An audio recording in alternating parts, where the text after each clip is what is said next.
The Witch Wave, episode 93. Sarah Ann Lawless, Priestess of Poison.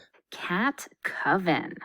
Cat Coven is a lifestyle shop for witches, weirdos, and warriors. I'm Pam Grossman, and this is The Witch Wave. One of the first things I learned in my Green Witch apprenticeship many years ago with Robin Rose Bennett, and she taught me that there is really no such thing as a weed. That the concept of a weed is essentially a socially constructed idea, and that most plants, if not all plants, that are considered weeds often have incredible properties and value, whether as medicine or food or just as sources of natural beauty. And this reminds me of anthropologist Mary Douglas's famous quote that dirt is simply, quote, matter out of place. And of course, this all brings to mind the notion of witch, that it too is a word traditionally used by others to describe a person who is considered out of place, someone who is transgressive, who goes against the grain, who's insubordinate or unconventional, and therefore threatening or undesirable, even though witches, as we know, also have incredible value. I'm not the enemy. Today's guest, botanical witch Sarah Ann Lawless, has a lot to say about flora that gets a negative rep because she specializes in so-called poisonous plants. Our conversation is thoroughly fascinating, informative, and wickedly delightful. Over the past 10 years, she has focused on researching and working with the medicinal properties of poisonous plants and fungi, with a particular focus on medicinal nightshades. Through her business, Bane Folk, she emphasizes the medicinal nature of poisonous substances and promotes the education and understanding of their proper and safe uses to help abolish the fear and misuse of these plants and other substances. And I would love for you, in your own words, to describe to people what exactly Bane Folk is and how you came up with that name. Bane folk means the poisonous folk, essentially. Folk just means people, like the common people. Mm-hmm. And bane means poisonous or harmful. So to me, Bane folk represents anyone like me who is interested in or obsessed with poisonous plants, fauna, or flora. And so what was your intention behind starting Bane Folk? My intention was to create a website where people who, like me, are interested in poisons can find resources and information. I think of it more like a stepping point that gets you started. Where did this interest come from? And aren't poisons something that we're supposed to stay away from? Aren't they? But they're not. Poison is actually really important to all life on Earth. It's not just something that's other and separate. It's something that's a part of all of nature and of us. We use poisons for medicine. We use poisons for protection. We use poison for even healing things. Like some poisons are soil remediators. Some can counteract the effects of chemical warfare. All the uses we have go on and on and on. So to me, what drove me to be so interested in them was finding out why people are so scared of them when they're such a huge part of our lives and our history. And I always wanted to teach how to get rid of that fear people have and all the misconceptions. That's a big part of why I've mainly focused on poisons, is so I can teach people how not to fear them, how to use them appropriately, how to use them safely, how we already use them in ways that we may not realize.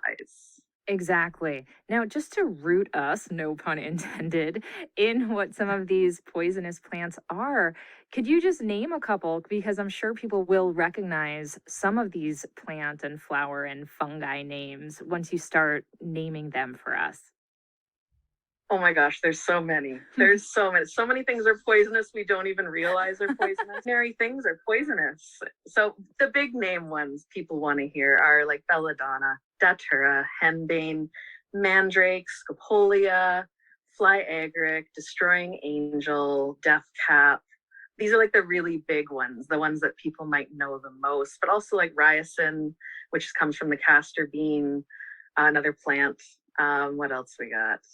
Of course, my brain hooked on destroying angel. Can you please tell us about this? That is a mushroom. It is a white amanita species of mushroom. Mm-hmm. So it has a little veil, it has gills under the cap, it has a big bulbous white base that looks like an egg when it comes out. And it's one of the deadliest mushrooms on earth. So if you ingest it, you will die. Whoa. And There's so, no cure. ooh, There's no antidote. ooh. And so, how might somebody use that poison in a positive way? For me, I turn something like that, which generally doesn't have a good use. I turn into a flower essence slash mushroom essence. So I follow the herbalist Robert Rogers, Mm-hmm. who maybe didn't invent mushroom essences, but definitely is kind of the guy for mushroom essences, where instead of collecting the fresh flowers in water, you're collecting the spores from a fresh mushroom in water.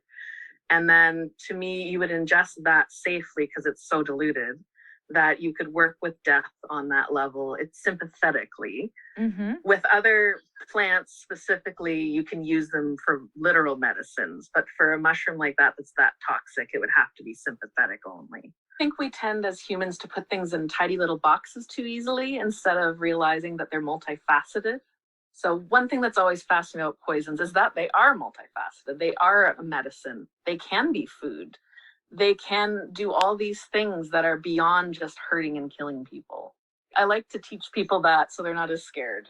So, how do you define a poison then? Just something that if you take too much of it will harm you? Is that what a poison is? Kind of. Like there's the famous Paracelsus quote.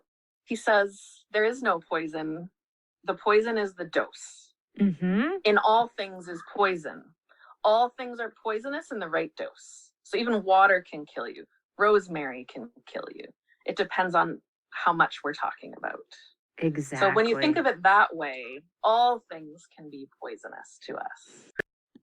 I know there's a lot of association with these plants with something called flying ointment, which, well, I'll let you explain what people thought flying ointment was, but I'd love to hear a little bit more about like these ecstatic properties of plants.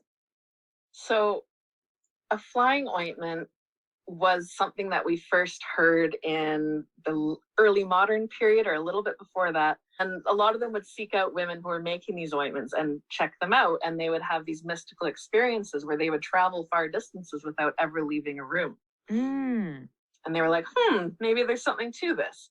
And then scientists started saying, oh, well, maybe it was just all in their head. Maybe they're just, because a lot of the herbs in these supposed flying ointments are hallucinogens, maybe nothing's actually happening at all. Maybe they're just tripping balls. Exactly. Exactly, right? So as someone who makes flying ointments and who has used them for many, many years, probably 15 years now, I would say both can be true.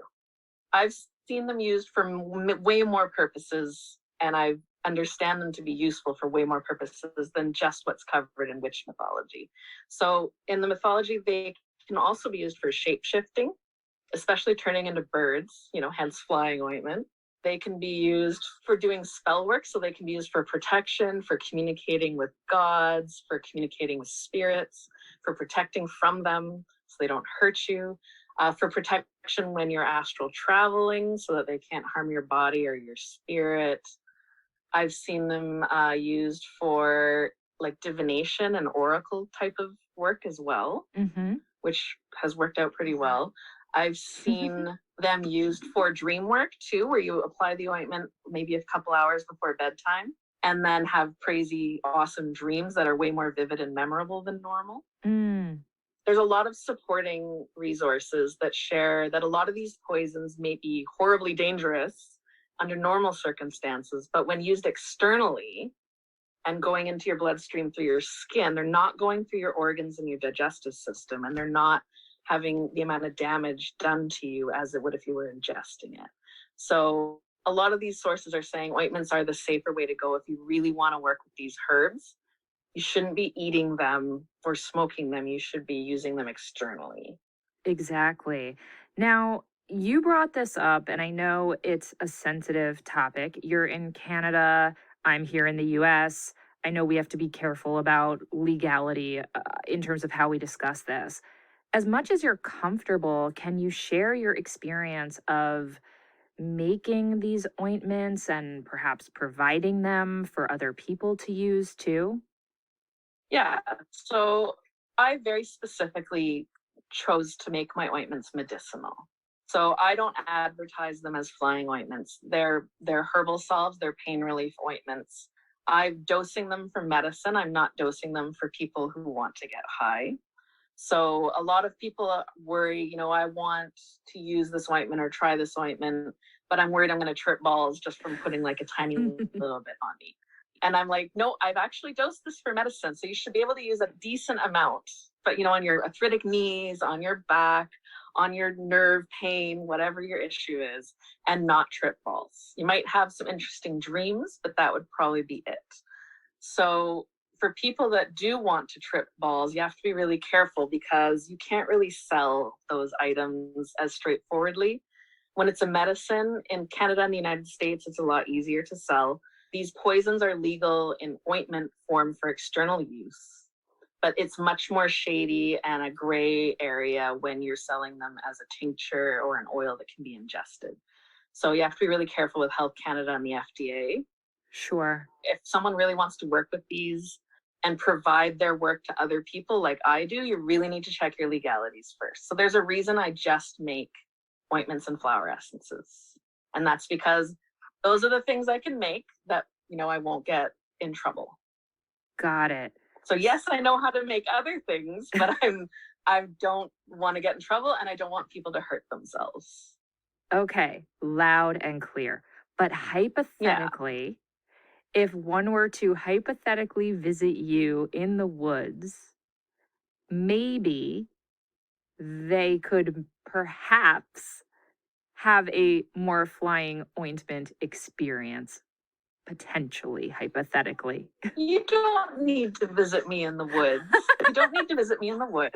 All you need is one of my ointments and a measuring spoon. The kind used for baking, baked goods, teaspoons, etc. I sell ointments in 1 ounce tins. For Canadians, that's 30 milliliters. And if you are a smaller petite person, then I recommend trying 1 teaspoon of the ointment. Apply it to the largest surface area on your body, whether that's your back, your chest, your legs, whatever you can reach if you don't have help. If you're a large person, let's say you're 6 feet and 250 or 300 pounds, you're going to need to use 2 to 3 teaspoons. If you want to use it magically, I mean. So this isn't just I'm not talking about pain relief here. I'm talking about you want a dream work experience. You want to talk to spirits. You want to try shape shifting. You want to try astral flight, soul flight, whatever the kids are calling it these days, where your soul leaves your body and goes on adventures. If that's what you're looking for, this is what I'm talking about. If you're a medium-sized person, you could probably get away with 1.5 to 2 teaspoons. But again, I would always do a patch test. So I recommend, and a lot of people have copied me on this, and that's fine, is to start with a pea-sized amount the first time you use it, just to make sure you're not allergic and that you don't have a bad reaction. How did this occur that we associate witches with belladonna and mandrake and all of these specifically poisonous botanicals? Well, there's an easy way to go into it. So this actually goes back thousands of years, this association. And one way to find it is in the Latin word venefica or veneficium or veneficus or venefici. If you go to like Wiktionary.com and look these words up, they all translate from Latin directly as meaning both poisonous and magical at the same time. There's no separation between poison and spell work and magic. And I'm not talking about sympathetic magic, I'm talking about physical magic, like the kind you see in TV shows. So there was no separation way back in the day. Mm-hmm. If you were a witch, you were a benefica, you were a poisoner. The way that most people might see this is the King James Bible is a really good example. Yeah. Where King James really had it in for witches, like really had a bad experience, really had it in. And he changed the Bible from the words poisoner to mean the word witch, Mm-hmm. which is historically accurate, funnily enough. So now all of the quotes that we hear from the Bible that don't suffer a witch to live, etc., a lot of them originated as poisoner. Ah, there we go. Which makes a little bit more sense. I'm going to go into it a little bit more, the reason why they were associated as the same thing. Yes. So the reason why they're simultaneous is because the plants were the witchcraft. It wasn't that the plant was aiding the witch, it was that the plant was the witch. The plant is the witchcraft. And how so? A really good example is the Picatrix. It's an old grimoire. Mm-hmm. It's full of spells and rituals and instructions. And a lot of them are really eye-opening if you've never read an old text like that, where they are specifically using poisonous and hallucinogenic plants for magical spells, but using the plants' real physical actions as they work on people. So was being this poisoner, this benefica, was that an actual sort of like vocation? And their whole job was essentially to provide you with poisons? So what you're describing is more later, like Middle Ages, early modern period, Mm-hmm. where you would have the apothecaries that would specialize in poisons. That's a separate thing. In ancient times, like I'm thinking ancient Greece, Anatolia, Middle East, they were respected as priests and priestesses. So if you were a priestess of Artemis or Diana back in the day, you could be a poisoner and it would be open. It wouldn't be a secret. It wouldn't be shady. It wouldn't be shunned. That would be a respected, revered position. Now, the main plant that came to my mind is called motherwort, appropriately enough. And this is a very bitter plant that is often used to calm anxiety. I usually take it in tincture form, just a few drops under my tongue or in water, and this is especially supportive during moments of extreme panic or stress. The other two plants that are coming to mind are lavender and violet. I know lavender can seem so obvious, and some of us associate it with grandmas and old-fashioned odors, but let's be real, grandmas know what's up. And real lavender is so powerful. It is one of the most soothing plants I know, and it manages to be both fierce and so gentle.